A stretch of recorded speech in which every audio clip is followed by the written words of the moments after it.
G'day lads, today we're going to cover some very basic aspects of Mage PvP, some specs, gear choices, and some downranking, so hope you enjoy. The first spec I'm going to show is just the traditional full frost with improved counterspell. So you always want to get 5 improved frostbolt, and you want to take everything in the second row as well. More freezes, more slows, frostbite, which is the chance to proc whenever you're hit with a chill effect. You always want to put at least 1 point in improved blizzard. This gives your blizzard a chill effect. It's really good versus rogues and just mass enemies in general. Shatter is where your damage comes from, these two talents here. Shatter is obviously setting up the crit, and then Ice Shards makes your stuff crit a whole lot more damage. You always obviously get Ice Block, you always get improved Cone of Cold. 2 in Arctic Reach is definitely a must as well, because it obviously ups the range and radius of all your stuff. This will actually mean you can hit Cone of Cold while you're moving a lot easier as well. And then pick up Barrier and Cold Snap, obviously. Then in here you have some choices. You can either go 2 in here and 3 in here, but I prefer 5 in improved Arcane Missiles just because I like 1v1 specs slightly more, and I think this is more useful. It's really good against Druids and a few other classes as well, like Warlocks it can be useful with if you're kicked in Frost and you got like a pet hitting you or whatever versus a Warlock, it's still useful. You always want to take 5 Arcane Concentration, it's just clear casting, helps with your mana, especially in low levels of gear you're going to be going a lot. 2 in Magic Attunement, doesn't really do much, but helps a little bit. Arcane Resilience, again, it doesn't really do too much, but it helps. And then I normally dump just 2 points in Magic Absorption. Definitely could throw 2 in there. It's up to you. Either one is fine, but yeah. That's pretty much the spec. Now you have 2 points left, so we're going to talk about hit cap. 3% is the hit cap for PvP, so it doesn't matter where you get that 3% from, but it needs to come from somewhere. In lower levels of gear, it's really hard to get stuff with hit rating on. You're most likely going to have either the neck from Stratholm with 1% hit or Banthox Sash from BRD with 1% hit, so normally you only need 1 point in Elemental Precision to get the 3% total. But again, if you don't have that, just take 2 points in it and that's fine. If not, just put in the 1 point, and then with your flex point, either go another point in improved Blizzard, or you can throw it in Piercing Ice, just a little bit more damage, but typically Piercing Ice is not really that useful, like it's a tiny bit more damage, so, and this spec's much more about controlling people anyway. But yeah, this is the standard spec. You do have flex points, like I said. Improved Blizzard, Ele Prestige, and Piercing Ice can all be sort of moved around a little bit depending on your playstyle, and same with the first tier of Arcane as well. Alright, moving on to the next spec, it's going to be Deep Frost Fire. This is a 1v1 spec, really good against rogues and any melee, but it's pretty much the best spec that you can take for 1v1ing rogues. Similar to the last one, the Frost aspect of the tree remains pretty much the same. Again, 1, 2, 3 or 0 points or whatever in Elemental Precision depending on your hit cap. You really want 1 in Improved Blizzard, all the normal Frost stuff. And then we come over into Fire Tree. Again, you can go improve Fireball, but I don't think it's worth it. I think Impact's much better. Always want to get Flamethrowing. Ignite is the reason that you're going Fire in this spec. It's where you get a lot of damage from. Ignite, if you didn't know, does a damage over time whenever your fire spells crit. We're going to be critting all the time because Shatter doesn't just work on frost spells, it also works on fire. So you can set up a Shatter combo where you Frost Nova, you'll probably still want a Frostbolt, but as the Frostbolts finish casting, you also throw in a Fire Blast as well. It'll crit and they'll take 40% more damage from it. Coming down to the third tier, Incinerate is, again, what you want to be getting. You're going to be spamming Scorch a lot in this spec, and Fire Blast as well. You also want to take Burning Soul as well, versus a lot of classes that are going to be constantly pushing you back, like Hunters and Warlocks. You will, again, if you're ever in a position where you can't get close to them and use instants, you're going to be just spamming Scorch on them, and this is going to mean that your Scorches get off a lot quicker. Then we pretty much have 2 flex points that you can do whatever. If you want to go Pyroblast for memes or whatever, do that. If not, you can throw it in a whole bunch of stuff. I think the best for this spec would probably be to throw 2 in improved Fire Blast. Again, it coming up sooner just means your 1v1s against rogues much better, and yeah, that's probably the best use of the points. But again, I can definitely see you throwing those 2 into improved Blizzard if that's your playstyle. This is the basic Deep Frost and Fire tree. Alright, the next spec that I'm going to talk about is called Elemental Mage. So it's half frost, half fire.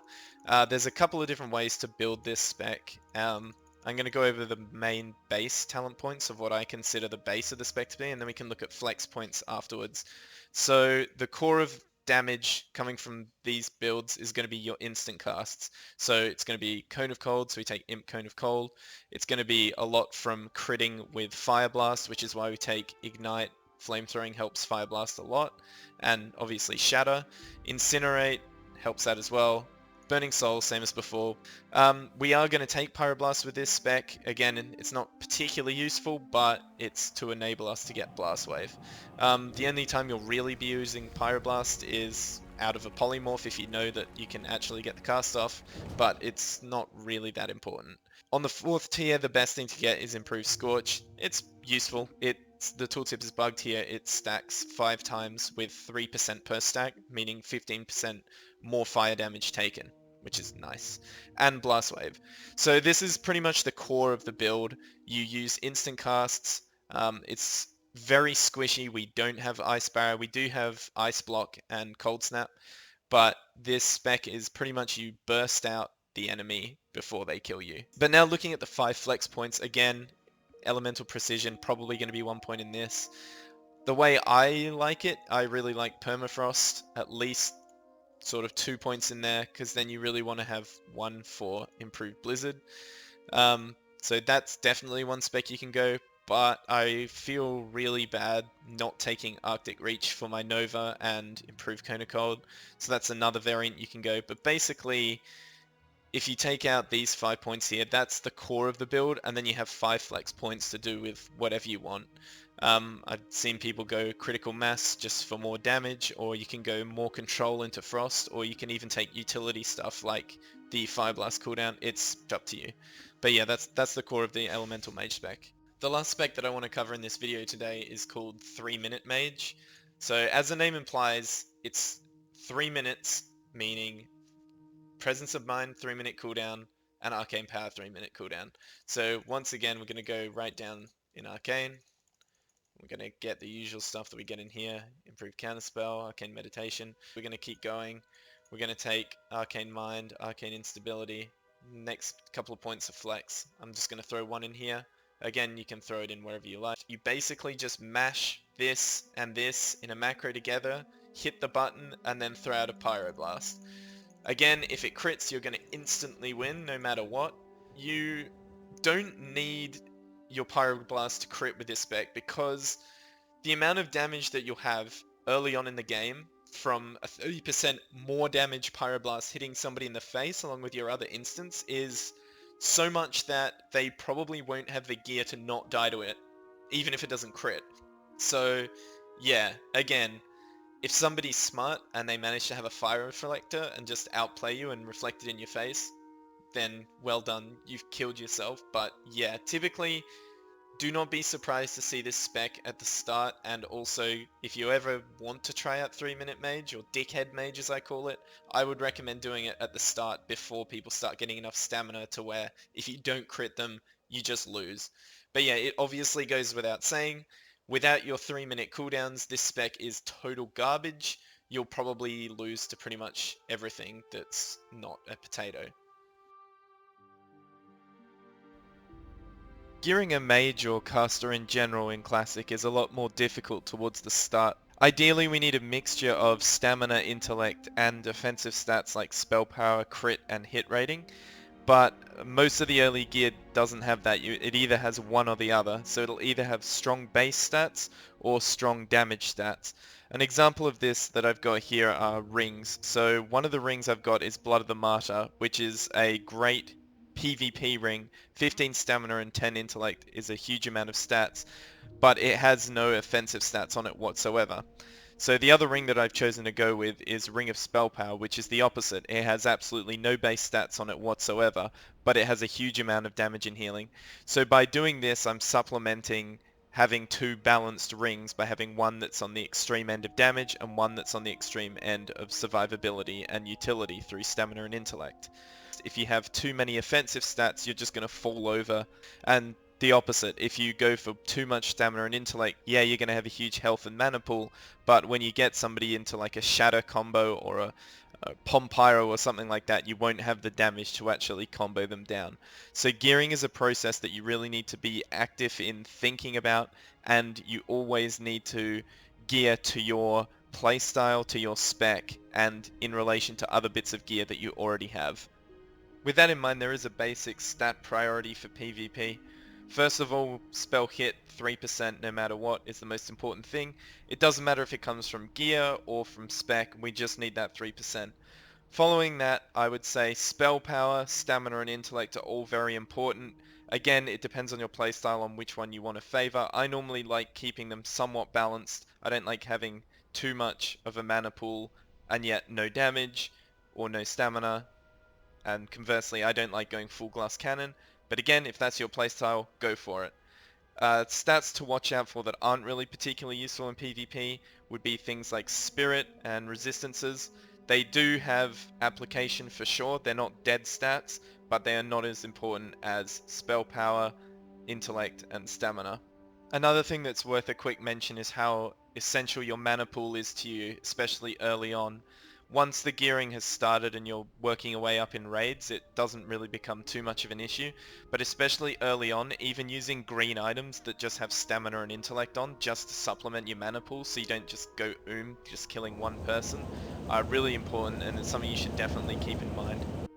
Talking about individual items such as specific trinkets, offhands, and pieces of gear you can swap in and out is a much more advanced topic and probably requires a video all on its own, so if you want to hear that, just let me know, but for now, that's the basic gearing that we're going to cover. Alright, next we're going to briefly cover downranking. Every single spec of Mage, no matter what, should always downrank certain spells that are very handy. The most obvious and common example of this is rank 1 Frostbolt. Um, Due to combining the talent of improved Frostbolt, removing zero point 0.5 seconds off the cast time, it means that rank 1 Frostbolt has a 1 second cast. Obviously you're not going to be doing damage with this spell, but you can run around and kite people incredibly effectively. It's great against good rogues who you will basically never be able to get a full cast off until they run out of cooldowns.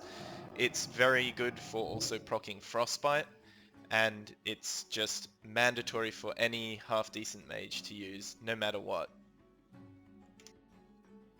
The second downranked spell that I would also consider mandatory, especially if you're any kind of Frost spec, is Rank 1 Blizzard.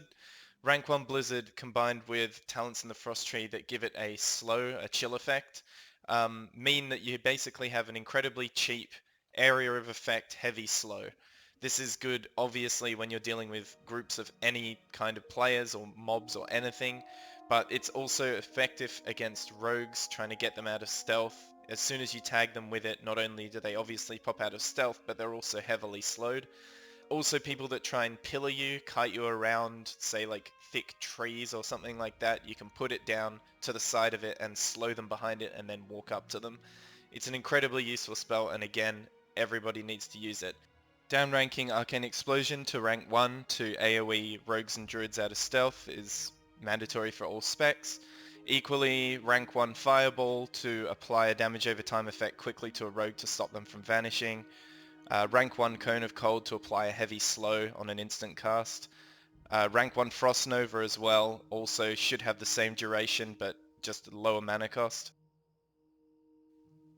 Having a rank 1 Arcane Intellect somewhere on your bars is also very useful if you're being spam Dispelled or spam Purged.